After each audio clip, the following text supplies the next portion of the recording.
श्रीलंकेच्या अंडर 19 संघाचा कर्णधार असलेला माजी क्रिकेटपटू धम्मिका निरोशन याची मंगळवारी रात्री अंबालानागोडा येथील घरात गोळ्या झाडून हत्या करण्यात आली। स्थानिक पोलिसांनी पुष्टी केली आहे की अज्ञात हल्लेखोरानं निरोशनच्या घरात प्रवेश केला आणि त्याच्यावर गोळ्या झाडल्या। तेव्हा तो त्याची पत्नी आणि 2 मुलांसह होता। ही घटना गेल्या मंगळवारी 16 जुलै रोजी अंबालानागोडा येथील धम्मिका निरोशन याच्या घरी घडली। अंबालानागोडा पोलीस सध्या आरोपीला पकडण्याचा प्रयत्न करत असून या प्रकरणाचा तपास सुरू आहे। आरोपी 12 बोरची बंदूक घेऊन आल्याचं प्राथमिक तपासात समोर आलं आहे। 41 वर्षीय निरोशननं 2000 मध्ये सिंगापूर विरुद्ध पदार्पण करत अंडर 19 स्तरावर श्रीलंकेचं प्रतिनिधित्व केलं होतं। 2 वर्ष अंडर 19 कसोटी आणि एकदिवसीय क्रिकेट खेळला। निरोशन हा उजव्या हाताचा वेगवान गोलंदाज आणि उजव्या हाताचा फलंदाज होता। 2002 अंडर 19 वर्ल्ड कप मध्ये निरोशननं 5 डावात 19.28 च्या सरासरीनं 7 विकेट घेतल्या होत्या। श्रीलंकेतील विविध स्थानिक मीडिया रिपोर्टर्सनुसार ही घटना घडली तेव्हा माजी क्रिकेटर पत्नी आणि 2 मुलांसह घरी उपस्थित होता।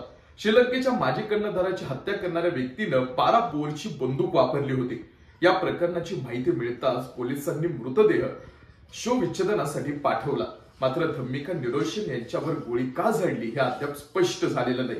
घटनेनंतर आरोपींनी घटनास्थळावरून पळ काढला। धम्मिका निरोशनची थोडीशी क्रिकेट कारकीर्द बघूया। श्रीलंकेसाठी प्रथम श्रेणी आणि अंडर 19 क्रिकेट खेळला हा खेळाडू निरोशननं आपल्या कारकिर्दीत 12 प्रथम श्रेणी आणि 8 लिस्ट ए सामने खेळले। 2004 मध्ये तो शेवटचा प्रथम श्रेणी लिस्ट ए सामना खेळला होता।